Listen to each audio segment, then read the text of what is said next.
GCF and LCM, the greatest common factor and the lowest common multiple. This is a digital lesson. It starts out with greatest common factor, explains to students what a factor is, and then it gives an example, the factors of 15.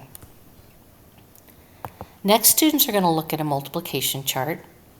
And if we want to find the factors of 24, we're going to find the number 24 anywhere we can see it on the multiplication chart. Now this only goes from 1 to 10, so it's going to have some of the factors but not all of them. So we want to look and find the number 24, and here I have them highlighted in red. Once you find that number, you're just going to move all the way to the left. So 8 is one of the factors, and if you go straight up, 3 is also one of the factors. Find 24 again. Now we can go to the left. 6 is one of the factors, and 4 is one of the factors. And then that just repeats here. So at the bottom of the page, it has asked the students to give 4 factors of 24.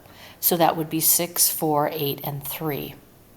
Now it asks the students, can you think of 4 more that would not be on this chart?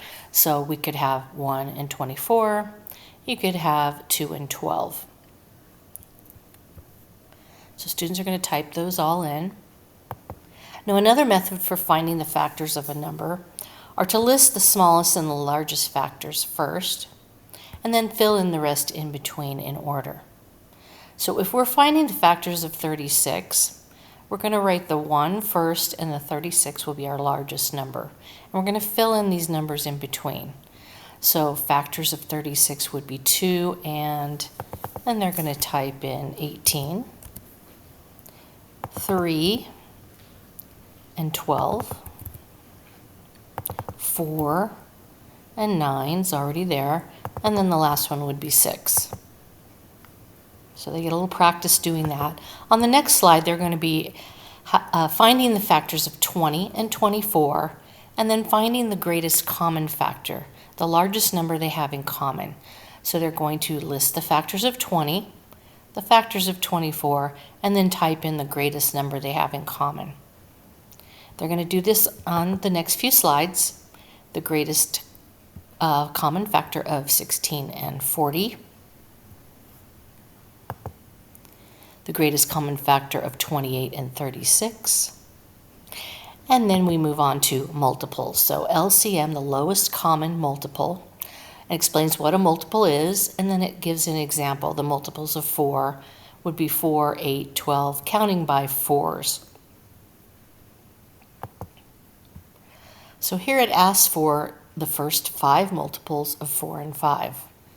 So here are the first 5 multiples of 4, the first 5 multiples of 5, and the lowest number that they have in common would be 20. So the lowest common multiple of 4 and 5 is 20. Students are going to be doing that on the next slide. So here they're going to find the first 5 multiples of 6 and 8. They're going to type those in. And then they're going to find the lowest number they have in common. They're going to do that again on the next slide. When they get to slide 13, now they've got some sentence frames. So they're going to be moving these words into the correct place in the sentence frame. And this just reinforces for the students what each of these mean. So GCF stands for the greatest common, and they just click and hold and move that into place. And they're going to move all of those words into the correct place. Now they get a challenge on the final slide.